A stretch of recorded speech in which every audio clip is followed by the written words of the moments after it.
Alright everyone, hello and welcome to episode 6 of AirMech Talk, real discussions for real AirMech players. Today I'm joined by two new panelists, two very, very well-known panelists I might add, and we're going to start with introducing our first new panelist, the three-time tournament champion, Boomhower. So, hey Boomhower, how are you doing?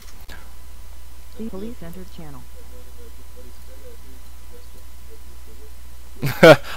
So yeah, we typically start off with a new panelist introduction, which incorporates your mech maining history, a short air mech history of of you in the game and all that stuff, and your favorite meta of the past. So why don't you start off with your quick history on, I don't know, that's kind of a lot, but if you had to summarize your air mech experience in a couple sentences, how would it be?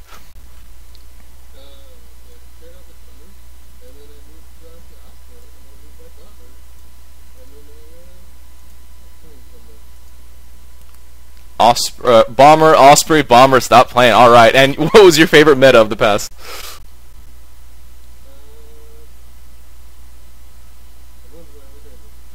Okay, good. That's the most. That's 3 different sets of metas. Okay, stupid. Alright, and our next new panelist for today is StarDog. Is actually represented in the Mumble chat as Astromut, guys, if you see that. So whenever Astromut lights up, that is StarDog. So StarDog, thanks for joining us today. Why don't you give us a quick AirMech history of yourself, your maining history, and your favorite meta?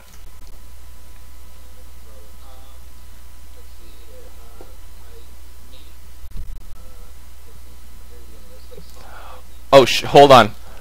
My bad. One sec, StarDog. I forgot to change it to. Oh God. Okay, one sec. Okay. No problem. Okay, so yeah, fail on my part. I forgot to change it back to the to making Mumble audible on stream. So so Boomhower.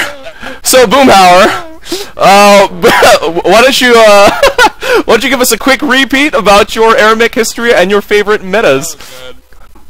Oh, okay, I started off with Bomber, moved on to Osprey because Bomber got nerfed and Osprey was fun, I guess, or good, and I just could carry so well with it. And then I moved back to Bomber, it was the best thing to carry Valor with, so I moved back to that. And my favorite metas were probably... I know everybody hated this, but I really like Grinder metas. Like, they were for me. Like, the Race to the Live was fun to me, I don't know why. For the record, what he said at first was the metas that he won tournaments in. Okay, so the next, all right. So the next new panel today is StarDog. Like I said, you could hear me, but you couldn't hear them. He is Astromut in Mumble. So StarDog, quick AirMech history and your mech maining history, along with your favorite metas. Okay. Yes, I started out Saucer, like, in the noob days. It was fast. I thought I was good. But then I learned about Striker, and it was OP. My favorite meta? Oh, no. As the metas switched, I switched between Striker Slicks, and then I like to play the other ones from time to time. But, yeah, my favorite meta at the time was Infantry Spam. That, I'm just completely biased about that, so I really wish...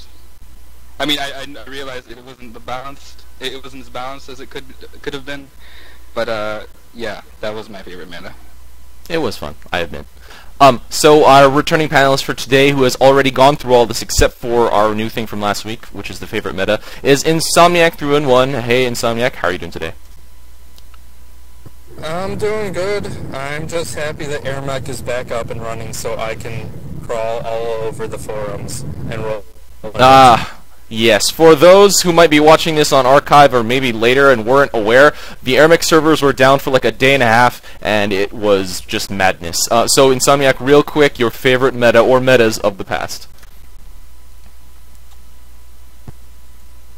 I'm gonna go with the broken income meta. I love the fact that I could just continuously build tanks, keep pushing, and just continuously build units. And I was in no way forced to participate in artillery wars at all. Ha! Okay. See, there's so many convincing arguments every time. Alright, so we're just going to get on with the first topic of the day. And this is going to be a little bit different from what we usually do. Usually it's just the general current state of the game, what you think is broken, what needs to be fixed, whatever. what do you think it's good, bad, etc. What's popular? But because of the nature of the panelists today, we're going with a current state of the game versus the classic builds topic. Currently, we are on patch 30,086. We have over 30,000 patches now. So this will be initially addressed to StarDog. So how does the current game compare to the builds of the past?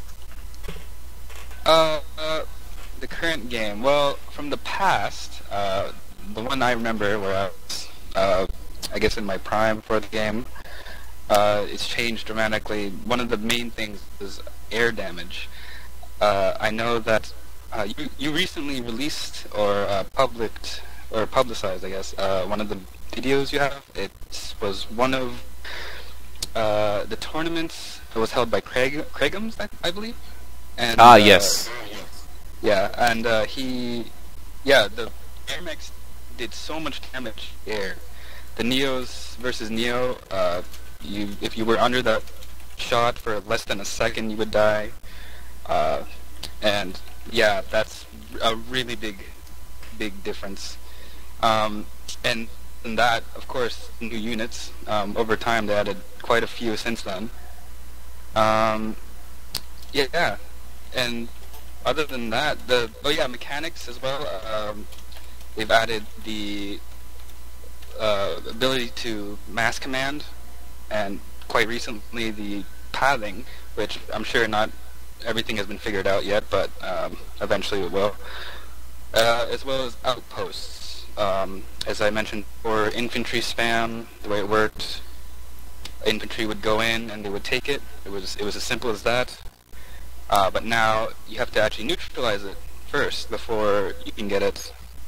And if any enemy infantry took it, you would have to kill those first before your infantry would take it. So it's a lot more balanced, I believe, in that state.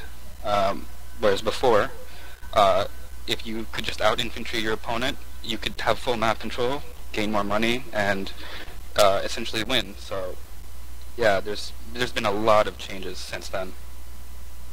Boomhower, same question. How does it compare now to, the games that you were used to in the past? I'm not liking the slow Osprey. I really don't like. I suck out. Let me see. The bomber AOE. It's just really. It doesn't. It's not terrible. It's like a sword. Like you can't just go up and fire and go next to the bridge after someone pushes and be like, oh, the bomber bubble. Yeah, the bomber bubble. That was fun. Essentially, there's no more one OP thing that reigns over everything that you can use. Or at least it's not as extreme, I guess. There's no more carry mechs. It's teamwork now. Teamwork. Well, okay, Boomhower. So, what are the most notable differences between now and before you took, I guess maybe your last break, or kind of any time you took a hiatus?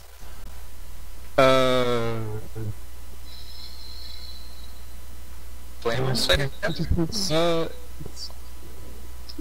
all like more infantry are being used a lot more often. Like I've seen people just go into games with.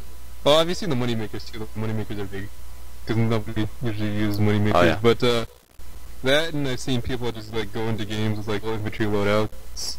And back then that was just like a joke loadout, but now it's like an actual thing. Now I guess maybe.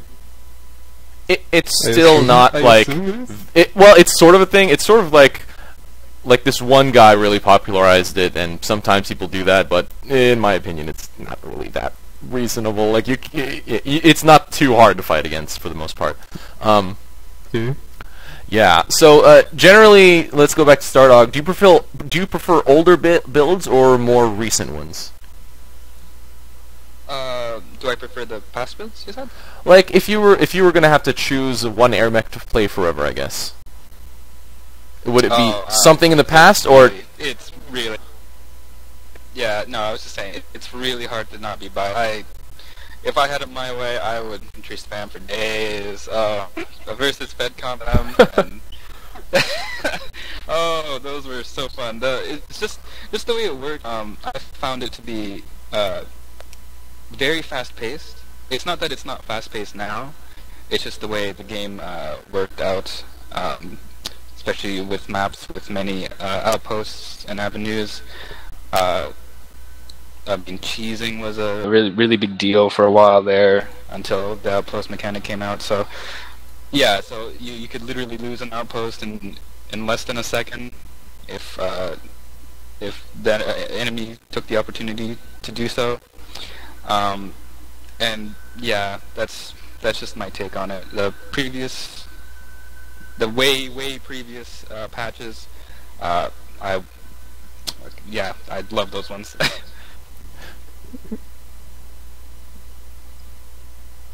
Okay. Ooh, what was your favorite, Boom? You said the grinder, right? Why was that? Yeah, I like it's because of the race level 5. It's like, Oh yeah, the racing. well, there's not only that, but you have to preemptively prepare for it. Like, obviously the enemy's gonna be saving up for grinders, so they're gonna get them out as soon as possible. And Russ used to do this, but he used to rush right when I hit level 5. So as I'm building the grinder, I'm building 3 grinders. So that's back when the dills were overpowered, or the meta, and he just rushed all of his dills and wrecked me because I was building 3 grinders, which is a lot of upkeep, a lot of Credits. Stuff. So, I mean, you kind of mentioned the race to level 5. I mean, at certain points of the game, there were races to level 6 to get berthas and level 7 to get goalies. I mean, did you find that aspect of the game to race to certain levels really fun, or what? Yes, I did. You gotta, if you're involved, you know, but back when levelers first came out, I don't know if anybody else knew this. I was first one on them. I did this leveler gen moneymaker build that unless you found my levelers, you were gonna lose because I turtled so well that I just barely the guy still more experience than you. I was pretty much on par because I never let anything die with the money, and I was still I put a gen down and 2 levelers, so that way I've just barely had on level. There's nothing you could do to get ahead of me without killing my levelers. So I would wait till level 7 or level 6, and unless you kill my levelers, it was unbeatable. And it was, this was an Osprey, wasn't it? Yes, it was. You would never get mid, and you would level ahead, I believe, and then you would just get berthas out faster, and you take mid and control it. Yes, it was so hard. Wow. I know, it's the cheapest thing ever, but it was so good because it was really fun to watch Valor try to beat it. God. Okay, I'm gonna give the last. You are the 3 times. Oh, sorry. Sorry, go ahead. Well, okay, I'm gonna give the last section of this question to Insomniac, since Insomniac is also an extremely old school player too. He's been playing about as long as I have, and probably more heavily during those times, during the earlier days of our experience. So, Insomniac, are there any aspects of past versions of the game that you would like to be brought back to today's game? I'll keep it short and sweet. Light units being able to neutralize outposts. I really think that needs to come back.